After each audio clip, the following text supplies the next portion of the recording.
We're not allowed to publish these low fares online. The only way to get these rock bottom giveaway prices is to call. So phone low cost airlines now for airline ticket prices you may never see again.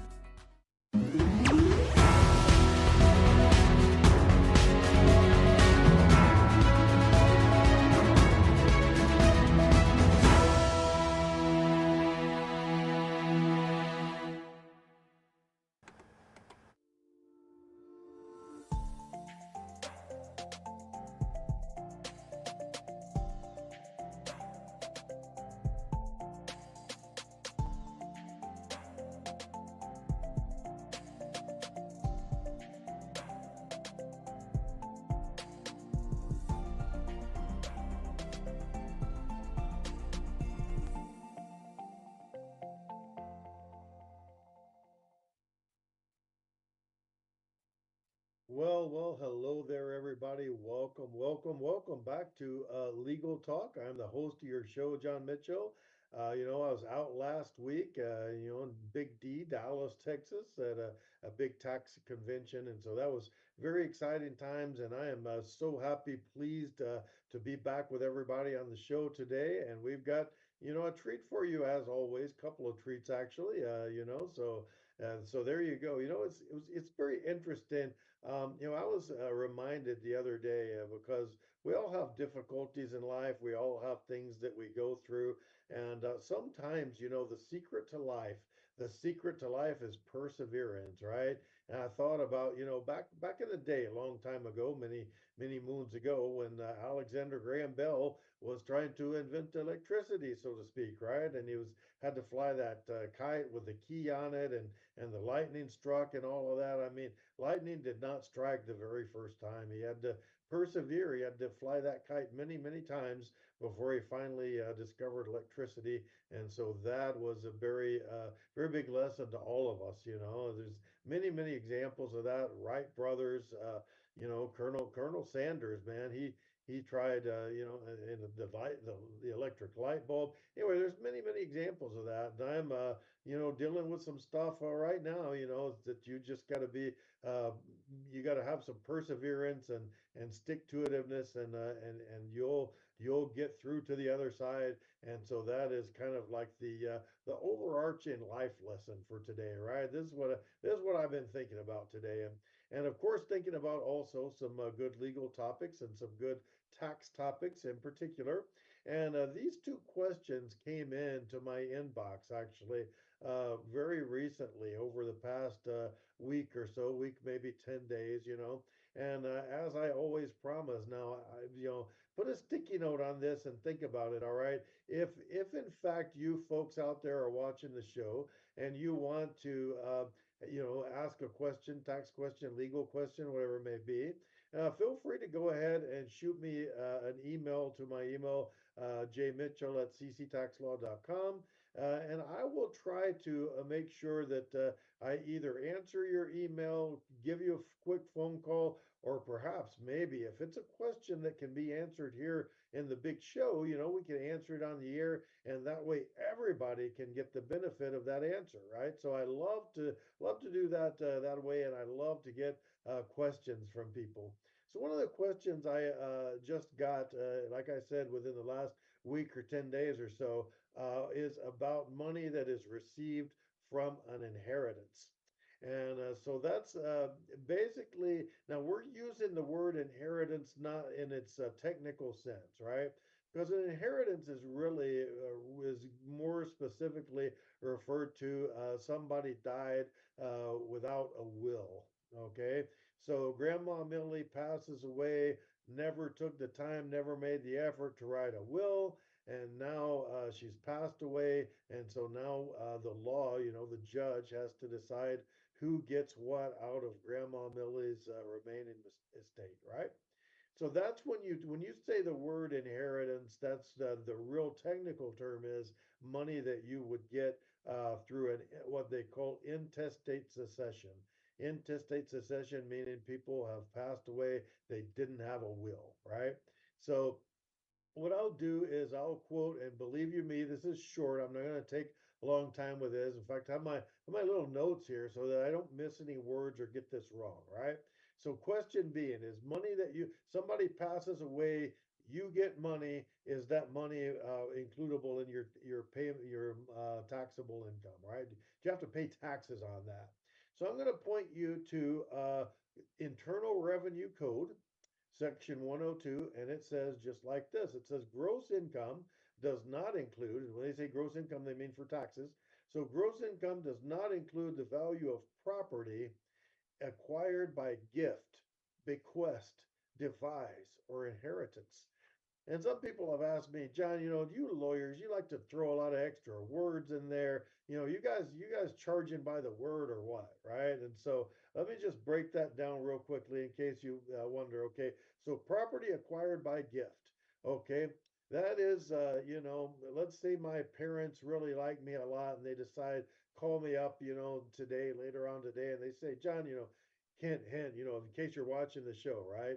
So, John, I really, really like your favorite son. Here's a nice check for $10,000. It's a gift for you, just because we love you, right? Now, that is a gift that is received, and we call it in the legal terms, we call that inter vivos. So, which is just a fancy word meaning when somebody's alive, right? So, inter vivos, that's an inter vivos gift. So, money received by gift. Code section 102, that is not taxable, right? So, you can give me much money as you want as a gift, and I don't pay taxes on that because it was given to me as a gift, all right? So that's gift. Now, the next word in the sentence here is bequest.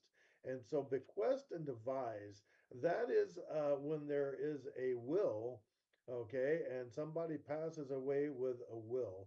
Now, a bequest means that they have left you some piece of personal property, not real estate, not real property.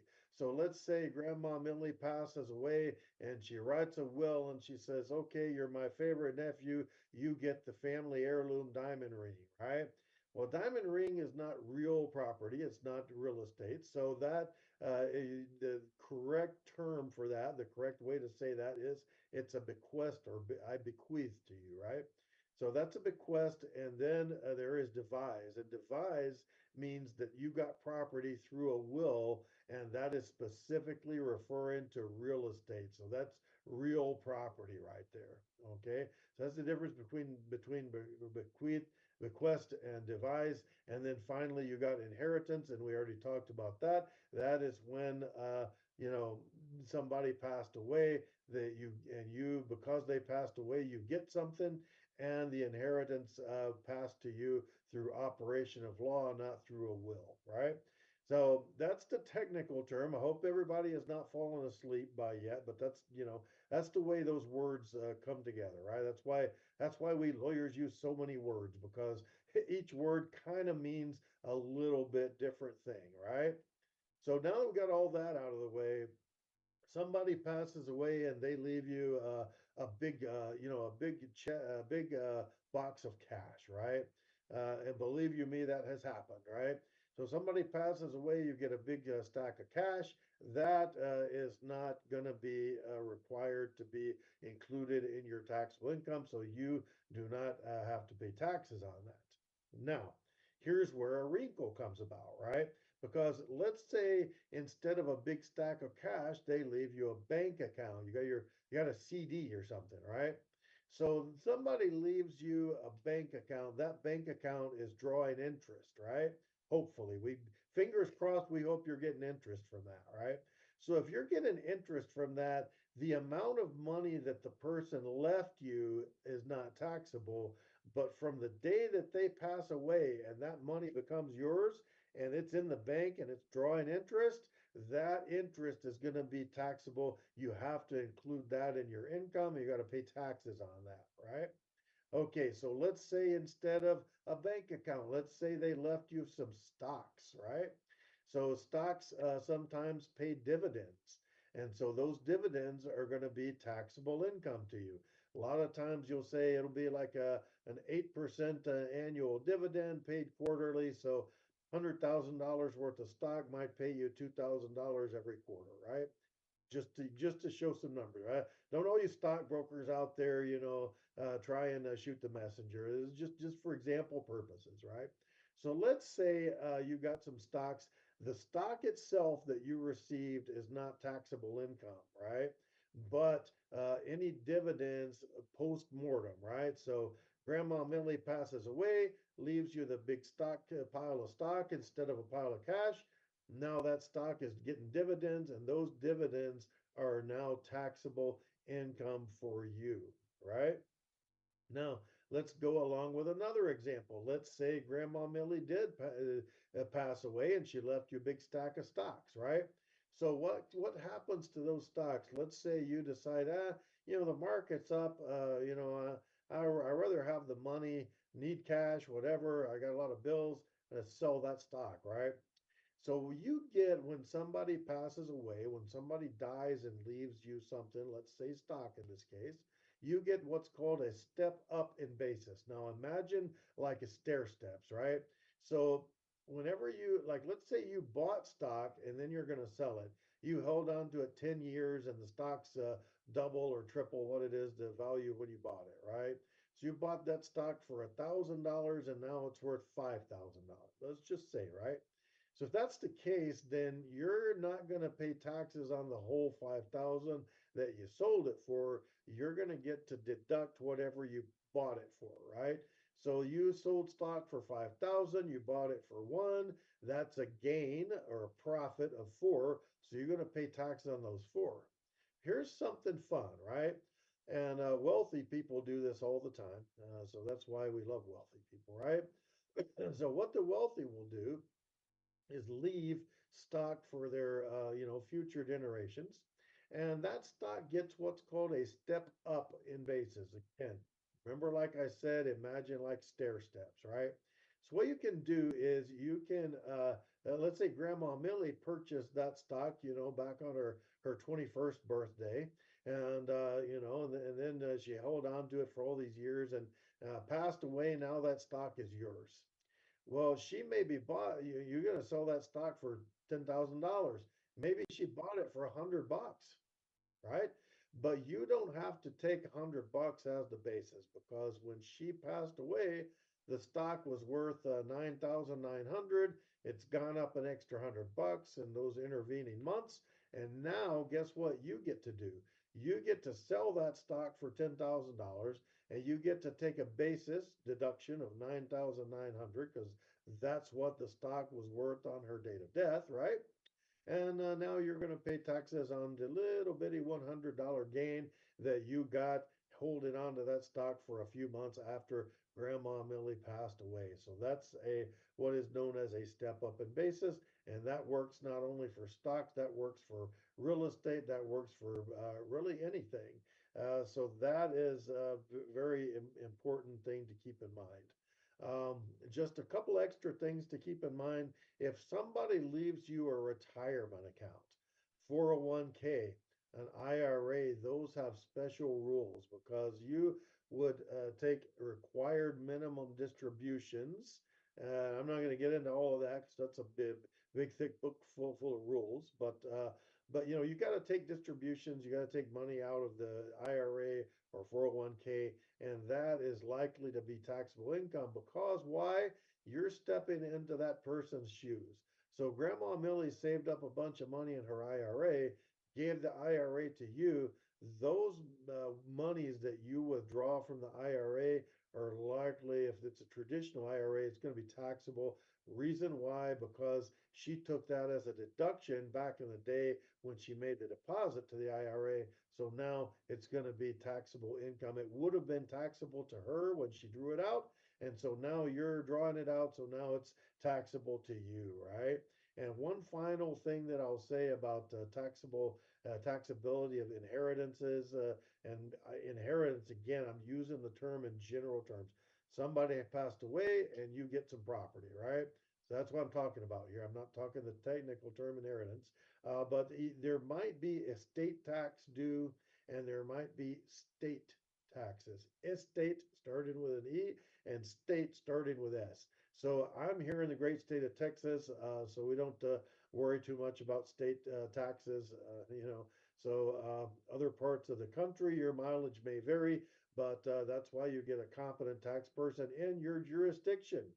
So that is wonderful, and I am so happy that everybody stuck with us. Hope you didn't hit that snooze button and fall asleep or anything. But that's the way it works. If you get money from somebody passed away and you get money, that's the kind of the basic rundown of the tax situation. So again, my name is John Mitchell, host of the show. My email address is jmitchell@cctaxlaw.com. And my telephone number is 713-333-0555. If you've got problems with the IRS or need to ask tax questions, whatever the case may be, feel free to reach out. I love to talk to people. I love to help out with tax situations. And that is the way that you can get in touch with me. Now, I am going to go real quickly to a nice little commercial break. We gotta say hello to our sponsors. We gotta pay a few bills, and I will be back with more legal talk right after these commercial breaks. So do not go anywhere. That's my best advice for you today. So be right back.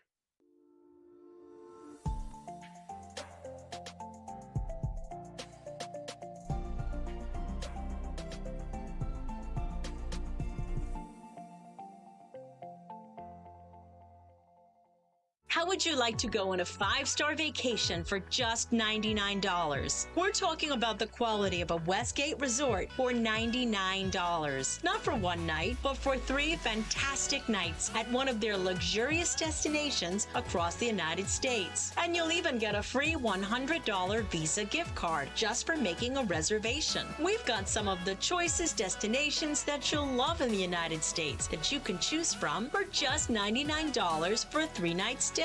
Take your family, take a special loved one, but get away. Go on vacation with Westgate Resorts. Call now to make a reservation for just $99, and you get a free but $100 Visa gift card. Call Westgate right now and book your vacation. Here's the number. Call 877-930-3491. That's 877-930-3491. Again, 877-930-3491. If you're on supplemental oxygen, heavy and awkward tanks can be a burden. Now you can leave home and leave the tanks behind with Inogen, portable oxygen therapy that moves with you. With my Inogen, now I'm able to do the things that I've always loved. I just press the button here, and there's my oxygen. Inogen systems are so small and light, you're free to leave the house without the hassles of an oxygen tank. I could play golf again. I could go grocery shopping. I'm free again. With the Inogen, I can handle my own oxygen. I can carry my own oxygen. I go anywhere with this. Look how small it is. And right now, you can try an Inogen portable oxygen system for 30 days risk-free. Call us right now. If you qualify, we'll send you an Inogen system to use for 30 days risk-free. Your insurance may even cover your new Inogen system. If you're on oxygen, you need to be using an Inogen. Call 800-367-1753. That's 800-367-1753. Taking a trip in the next 12 months? Airlines are under tremendous pressure and they're practically giving away their unsold seats. Like every crisis, this one will end too. But right now is the best time to take advantage of giveaway ticket prices on their unsold seats. We're not allowed to publish these low fares online. The only way to get these rock bottom giveaway prices is to call. So phone low-cost airlines now for airline ticket prices you may never see again.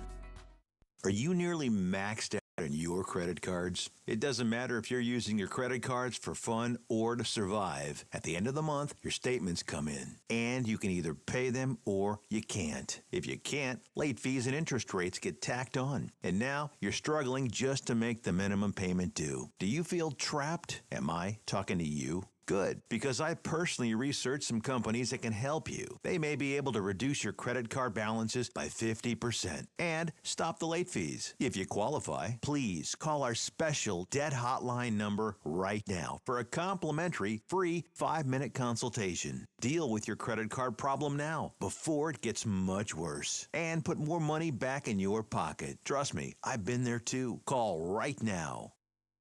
Call 855-993-2096 right now. That's 855-993-2096.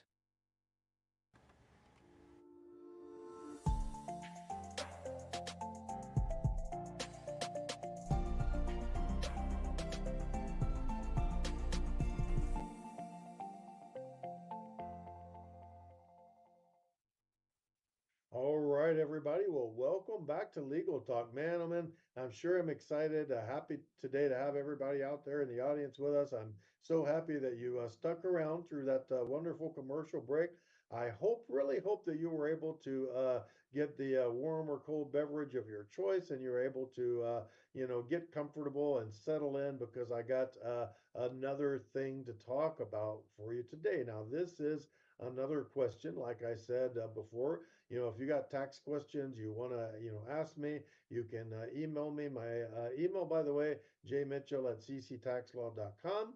And you can email me your questions, and I'll either do one of three things. I'll either call you up and we'll chat a little bit on the phone about it, or I might send you an email. Or if it's a question that I think is a good fit for the show, I will absolutely make a segment out of it, just like I did this, because I got this question just about, I'm going to say 3 or 4 days ago as I record this. So this is hot off the presses, right? You see, I've got it written down here.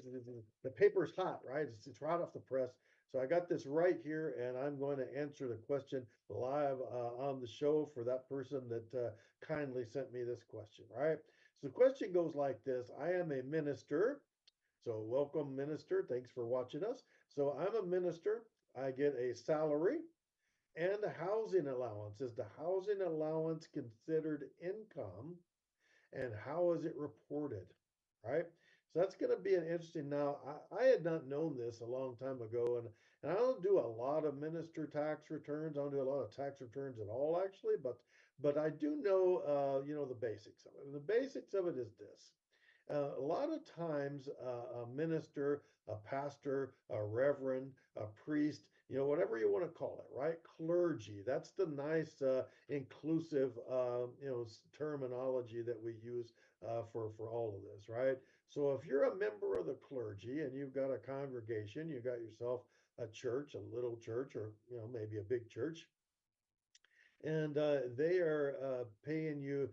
It's very common amongst the clergy to get paid a salary, and then that salary also, apart from your regular salary, you'll get some kind of a stipend, some kind of a housing allowance, right? That can take the different forms, right? That can either be a house that the church owns and they're allowing you to stay there, or that can be rent. So you rent a place and they pay for it. So it can be either one of those. But you can get that housing allowance apart from your salary. And the way that's handled is that actually people think of taxes, they think of one big number, but actually taxes can be broken down into different kinds of taxes. So you got your federal income tax on one hand, and then on the other hand, you got your Social Security and Medicare, what they call FICA, right? So that's all together, that's Social Security and Medicaid, Medicare, that's called FICA. So the way housing allowance works, let's say you live in a house and the church pays for that, and the church pays, let's say, $2,000 a month. So they give you, let's say, $3,000 a month as a salary, and they pay an extra 2,000 for your housing, right? So they pay for your housing. So the way that works is when you're a pastor and you get a W-2 at the end of the year, those numbers are going to be separated. It's going to be broken down because box one of the W-2 is going to be what you pay federal income tax on, and that's just your salary. Then apart from that, it's going to be whatever was spent on housing. So $2,000 a month times 12 months, 24,000. You do not pay federal income tax on that. Okay, but you do have to pay Social Security and Medicare. So that's the FICA tax, and that's going to be 6.42, I think it is, if my mathematics are not failing me right now, but it's over between 6.5%, right? And so that you're going to have to pay taxes on Social Security, right? So that's the way that works when you're a minister and you got housing. So we talked a little bit about the churches renting you a place and paying your rent, whatever that can be. Now, what if you just get a lump sum of money, $5,000 a month?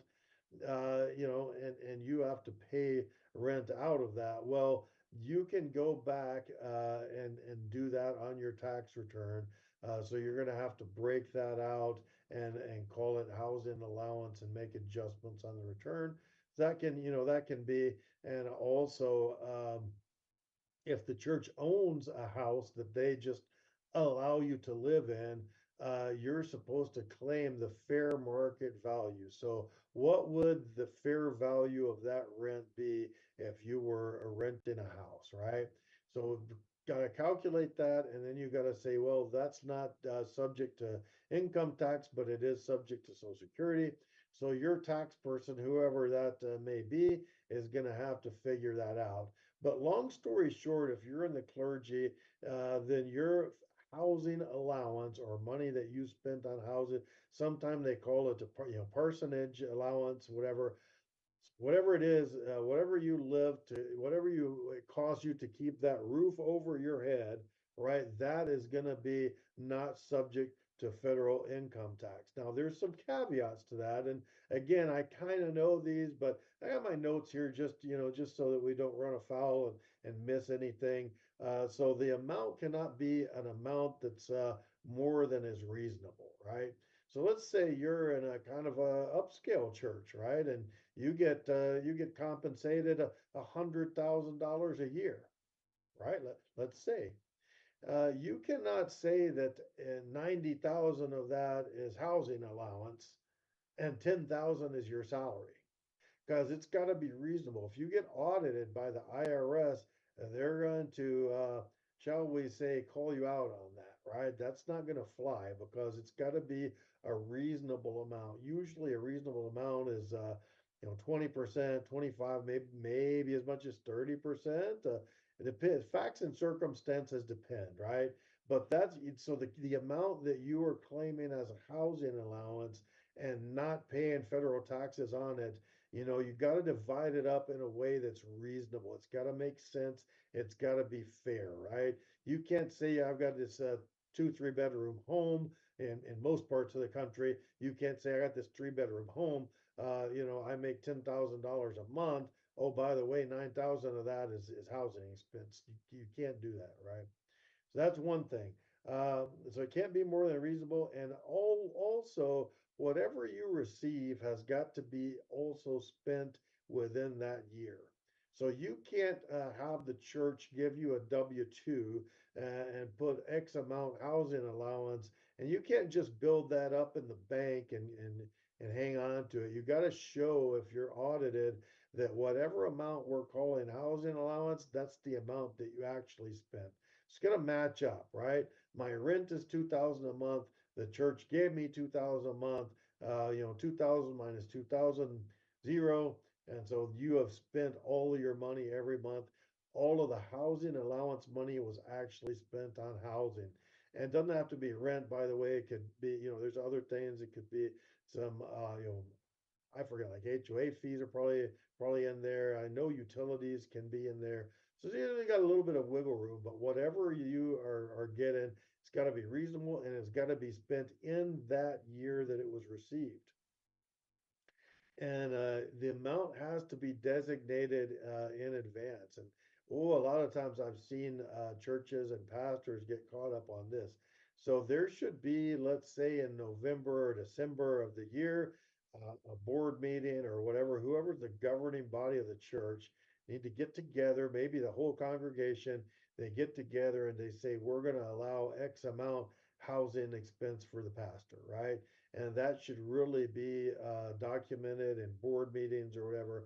So meeting minutes, and so it should be designated, and that's about it. I already talked about. That's the last point I have here on the paper. If it's in kind, you can deduct the fair rental value. So that's the way that works. If there are pastors out there and you're wondering what to do, maybe you're brand new and you wonder, oh, can I deduct this? Is it taxable? Is it not taxable? What's going on with that? That is the skinny, right? That's the very bare bones about how ministers, pastors, whatever, clergy, how they pay their taxes. Housing allowance is generally free from federal income tax. So that question came in about 3 or 4 days ago, and I appreciate it. Thank you for the minister that's out there watching our show. As I'm sure I hope you're not the only one, but thanks for sending that question in. And again, this is Legal Talk. My name is John Mitchell, host of the show, and we are happy to have you with us. Please stick around because we're going to go for some more commercials, and then we will be right back after that. So stick with us.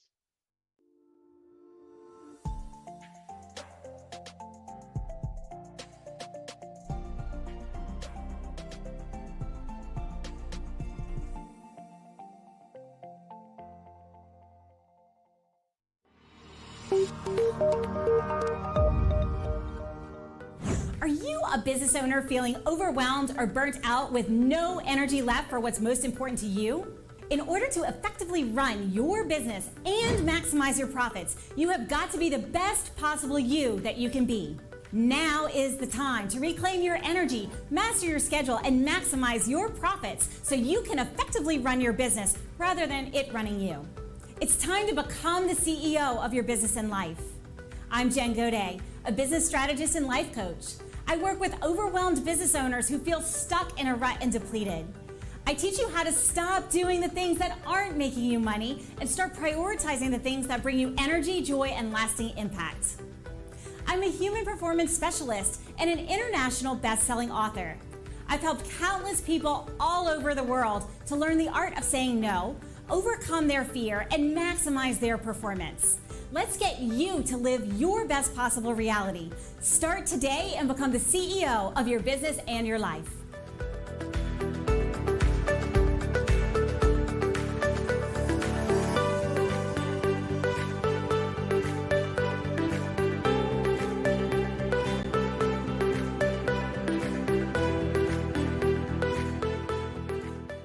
Do you have diabetes? If you have insurance, you may qualify for a new continuous glucose monitor. With a CGM, you can continuously track your levels and trends, spend more time in range, significantly lower your A1C, and share important data with loved ones and caregivers. Most importantly, a CGM eliminates the one thing most people with diabetes hate: painful finger sticks. Take charge of your health. Order your new continuous glucose monitor today. If you use insulin and have seen your diabetes care provider within the last 6 months, you may qualify for a CGM today. We'll do all the insurance paperwork and deliver your new CGM at little or no out-of-pocket cost to you. Medicare and most insurances cover continuous glucose monitors, so don't wait. Have your insurance handy and call the CGM Health Hotline now. If you're living with diabetes and using insulin, you know the pain of pricking your fingers over and over again. By wearing a small device called a continuous glucose monitor, or CGM, you can reduce the pain of pricking your fingers right away. If you use insulin daily, you might be eligible to get your own continuous glucose monitor. So call the US Med Diabetic Health Hotline today and learn about the latest CGM technology. Not only can a CGM immediately reduce pain, it's accurate, easy to use, and helps you make better diabetes treatment decisions. And if you have Medicare or private insurance, you can see if you qualify for a CGM at little or no out-of-pocket cost. We'll also provide free shipping of your new CGM, and we'll bill your insurance company for you. If you use insulin daily, you might be eligible to get your own continuous glucose monitor. So call the US Med Diabetic Health Hotline to see if you qualify for a CGM at little to no out-of-pocket cost.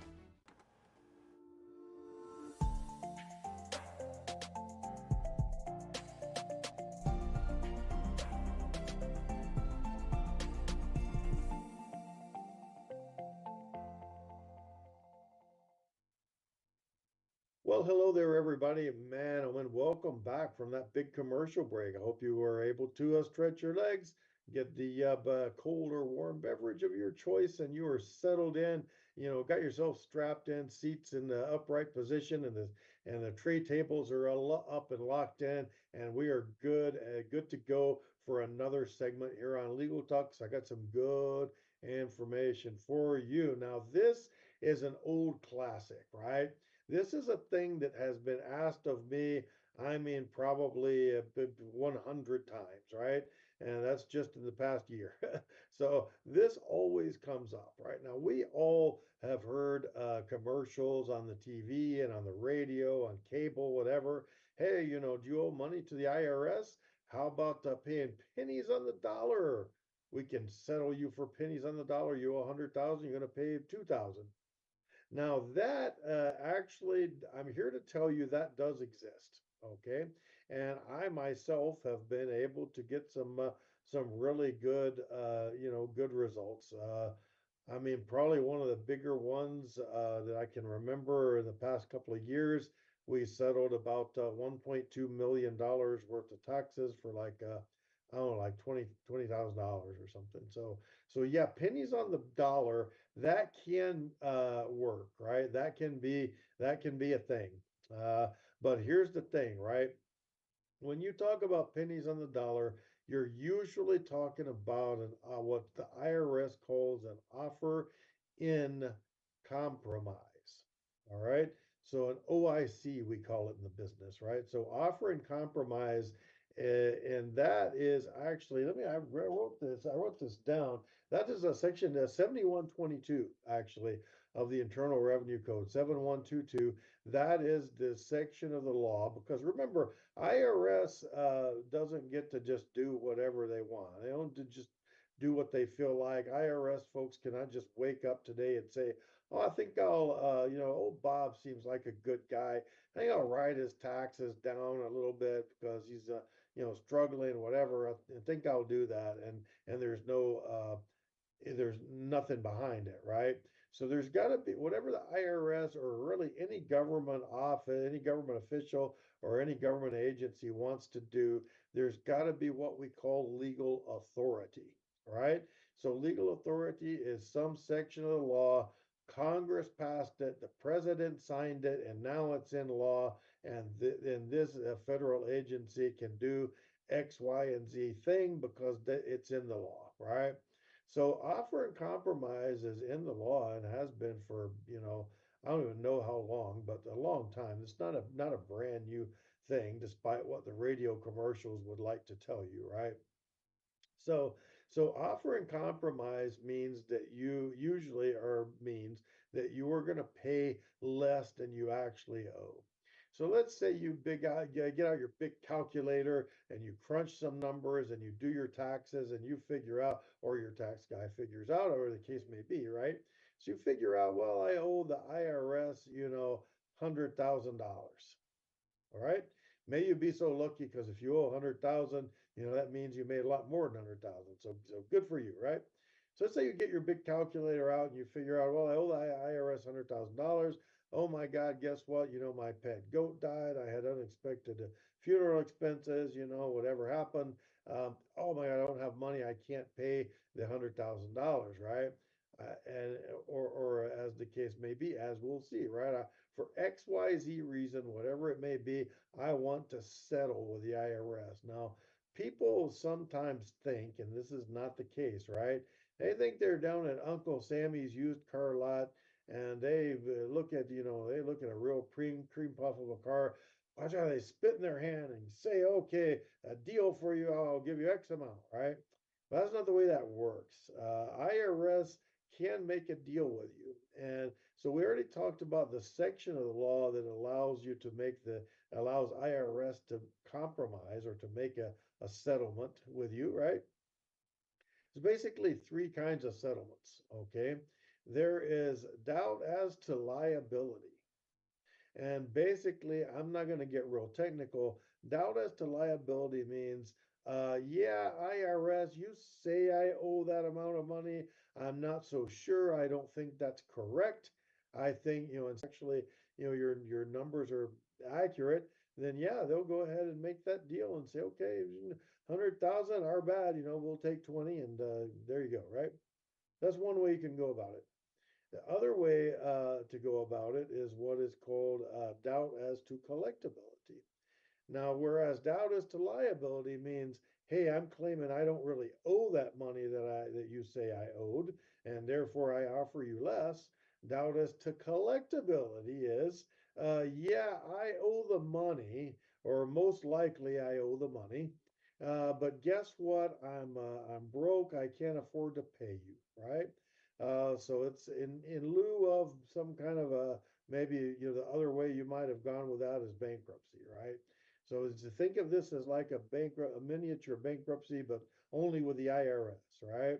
So I owe the IRS 100,000. I'm not disagreeing that I owe the money. I just can't afford to pay because 'cause I'm broke. Well, what can you, then it comes RCP, they calculate reasonable collection potential. What can you afford to pay? So you're going to have to give the IRS a bunch of information, bank statements, pay stubs, et cetera, et cetera. You know, mortgage of your house, mortgage statement, all this other good stuff, right? It's a big, thick list of stuff they're going to want. Long story short, they want you to demonstrate that you can't really afford to pay. And if you can show that, if you can demonstrate that you cannot afford to pay, I owe 100,000, all I can afford to pay is 3,000, then they will go ahead and take that 3,000. So that pennies on the dollar thing that does exist. Now, there's one more kind or type of offer and compromise that I could mention, right? So we talked about doubt as to liability. I don't really owe the money. We talked about doubt as to collectability. Yes, I owe the money, but I can't afford to pay. Now here's the last one, and it's kind of weird. It's not very often used, effective tax administration. And so effective tax administration is, yeah, I most likely, almost certainly owe the money. Yes, I owe it. And yeah, I could probably pay it. Maybe if I sold my home and lived in the street, I'd be homeless. So there you go. Maybe I could afford potentially to pay it, but it's really not fair. It's not going to look good, publicity wise. It's not going to look good for the IRS to be, charging me this money. So that is what we call effective tax administration. And real quickly, one way that I used effective tax administration was there was a company, the owner was very elderly, there were some penalties. She passed away for cancer. I used an effective tax administration argument and got the IRS to abate or wipe out a bunch of penalties based on the argument that, look, the lady that screwed up and didn't do this right in the first place is already dead, and the company can't afford to pay, a couple of $1 million in penalties. They're going to go out of business, and so all these people are going to lose their jobs. And by the way, it was a home health company, so all the people that are patients that count on that company are now going to lose their health care because you IRS shut them down by charging these gigantic penalties, right? So they backed off and did not charge the penalty, they abated it. So that is what we would call an effective tax administration argument. Yes, I owe the money. Probably I could afford to pay, but guess what? It's going to bankrupt me. It's going to put me homeless, whatever. And so they will just, write it off based on that it's not equitable or it's not fair for you to be paying that much of a penalty, fee, tax, whatever it may be. All right. So that's the three kind of offers and compromise. And there's very strict guidelines and you've got to qualify for those in order for the IRS to be able to accept them and write off some of your tax debt. So yes, that does exist, but there's a whole lot of caveat behind that, right? So thanks for the question. It's a classic question. I get it all the time.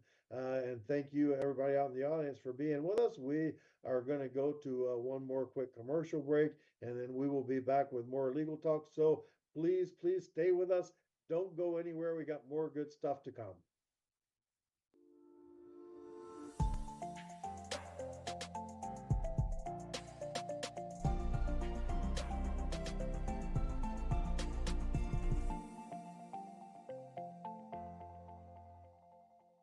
How How would you like to go on a 5-star vacation for just $99? We're talking about the quality of a Westgate resort for $99. Not for one night, but for 3 fantastic nights at one of their luxurious destinations across the United States. And you'll even get a free $100 Visa gift card just for making a reservation. We've got some of the choicest destinations that you'll love in the United States that you can choose from for just $99 for a 3-night stay. Take your family, take a special loved one, but get away. Go on vacation with Westgate Resorts. Call now to make a reservation for just $99 and you get a free $100 Visa gift card. Call Westgate right now and book your vacation. Here's the number.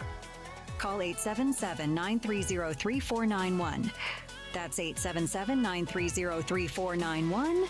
Again, 877-930-3491. If you're on supplemental oxygen, heavy and awkward tanks can be a burden. Now you can leave home and leave the tanks behind with Inogen, portable oxygen therapy that moves with you. With my Inogen, now I'm able to do the things that I've always loved. I just press the button here, and there's my oxygen. Inogen systems are so small and light, you're free to leave the house without the hassles of an oxygen tank. I could play golf again. I could go grocery shopping. I'm free again. With the Inogen, I can handle my own oxygen. I can carry my own oxygen. I go anywhere with this. Look how small it is.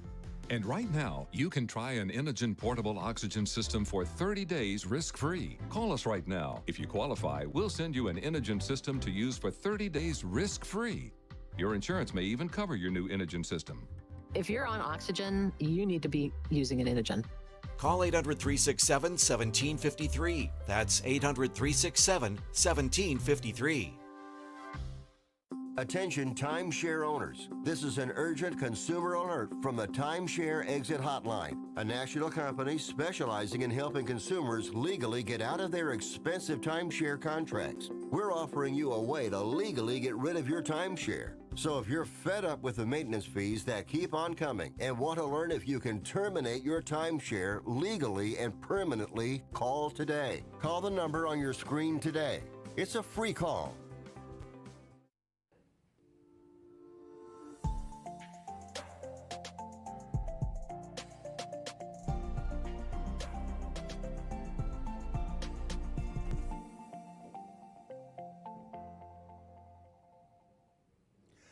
All right, everybody. Welcome back to Legal Talk. Again, I am your host, John Mitchell. I know you already know that. You've been watching the show. You're going to watch till the very end because this is the last segment. So I know you're already here. You're strapped in. You're ready to go. You got your commercial break. You had a chance to get up. You stretch your legs. You got some hot or cold beverage of your choice, whatever that choice may be, right?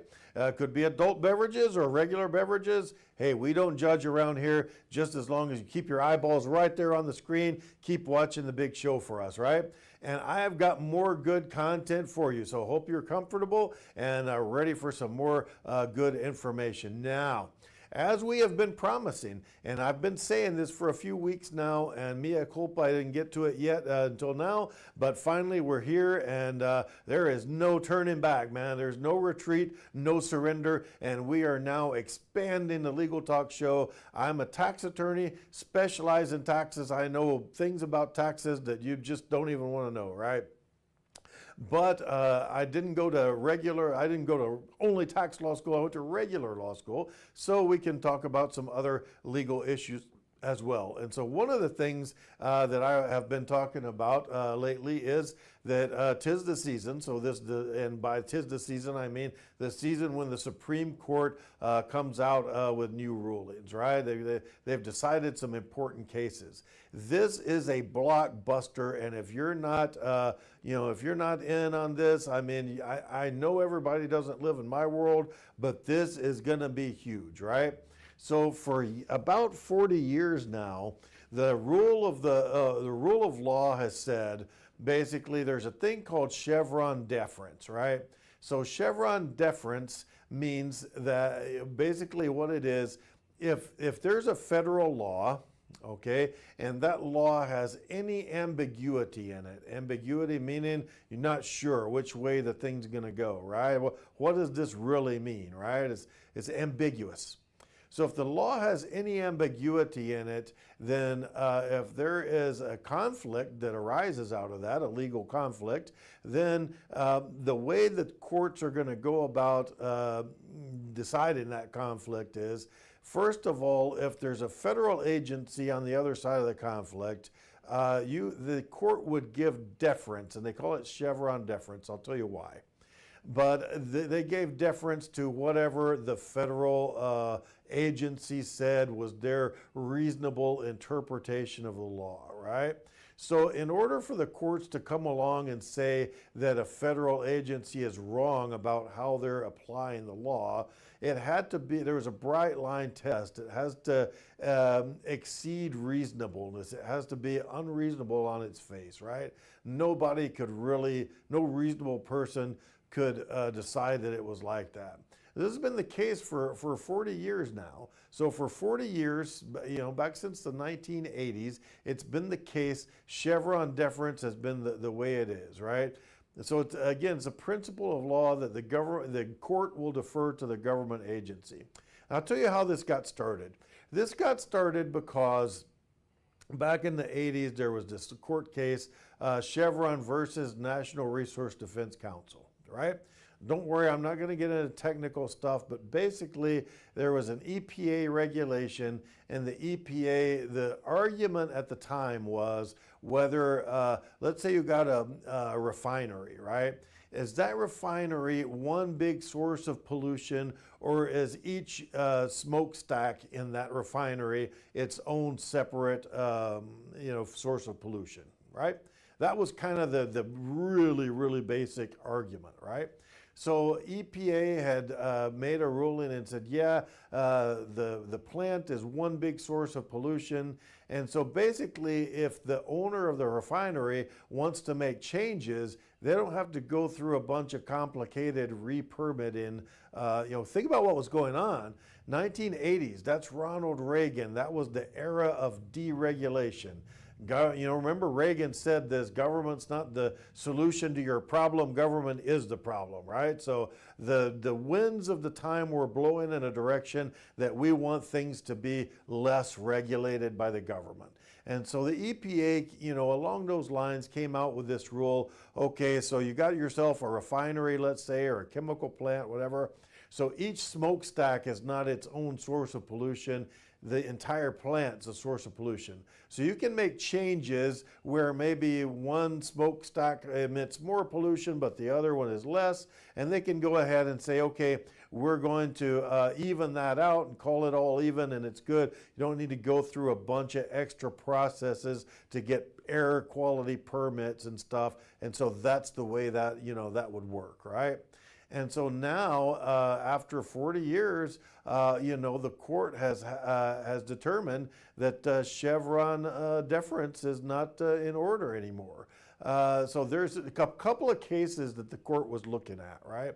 So one of them was called the Relentless case, and if you want to get out there and fire up Google and double check me on all of this, you can do that. So I'm going to give you the citation. It's the case number 22-1219.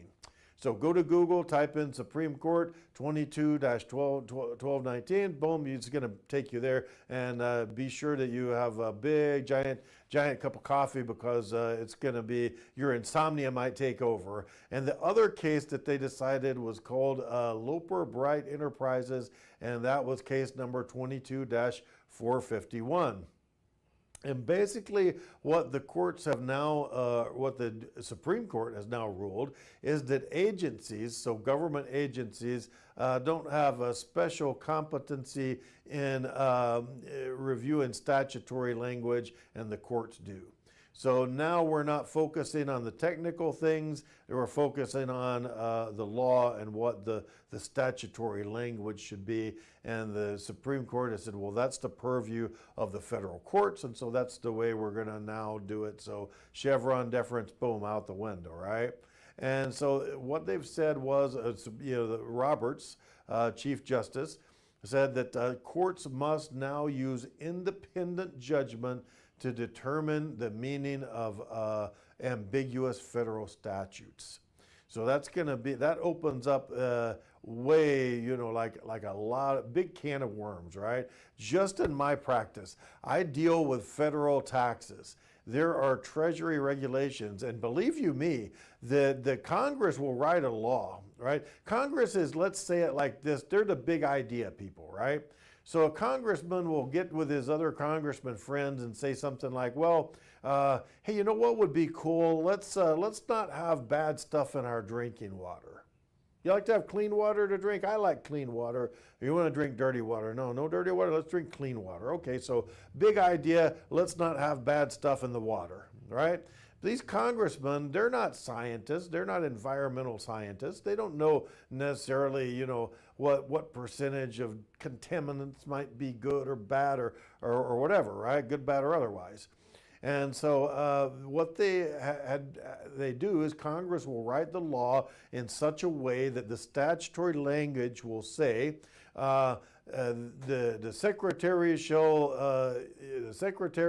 or the administrative agency shall provide regulations that do this, that, and the other, right? X, Y, Z. So Congress will set the goal and say, what's our goal? We want clean water, okay? Now, you administrative agency, EPA in this case, go out and figure out how to make that happen, right? So they intentionally write the law in this way so that the language is ambiguous so that, the agencies can go in and fill in the blanks and, kind of get the details taken care of, right? And so Chevron deference, now, it's, if you listen to people on one side of the aisle, they'll tell you this is, really going to be open season now, because now everybody is going to be out there filing lawsuits against the agencies, and the courts are no longer bound by stare decisis, right? Breaking out that Latin again. They are not bound by Chevron deference, right? And so all this does is open up a little bit more leeway, and it puts decisions more in the hands of the courts and less in the hands of administrative agencies. Very important to my day-to-day practice, because IRS and United States Treasury Department, they issue buku regulations about how the law should be interpreted. So, I anticipate there's going to be a lot more litigation out there, and it's going to be a developing area of the law. And when other things develop, I will be here to tell you all about it, because that's what we do here on Legal Talk. We provide you with really good, solid legal information, right? So again, my name is John Mitchell, host of the show. I can be reached at 713-333-0555. Or you can shoot me an email, jmitchell@cctaxlaw.com. If you have legal questions, if you have an IRS controversy, please reach out. I'll take good care of you, right? If not, if you have just any general legal questions, feel free to send them to me. If they're interested, we'll get them on the air and make a segment out of them. So again, John Mitchell, host of your show. Happy to have everybody with us today. Thanks for joining us, and we will end the show with that, and see you next time on Legal Talk. This has been a NowMedia Networks feature presentation. All rights reserved. Attention timeshare owners. This is an urgent consumer alert from the Timeshare Exit Hotline, a national company specializing in helping consumers legally get out of their expensive timeshare contracts. We're offering you a way to legally get rid of your timeshare. So if you're fed up with the maintenance fees that keep on coming and want to learn if you can terminate your timeshare legally and permanently, call today. Call the number on your screen today. It's a free call. If you're living with diabetes and using insulin, you know the pain of pricking your fingers over and over again. By wearing a small device called a continuous glucose monitor, or CGM, you can reduce the pain of pricking your fingers right away. If you use insulin daily, you might be eligible to get your own continuous glucose monitor. So call the US Med Diabetic Hotline today and learn about the latest CGM technology. Not only can a CGM immediately reduce pain, it's accurate, easy to use, and helps you make better diabetes treatment decisions. And if you have Medicare or private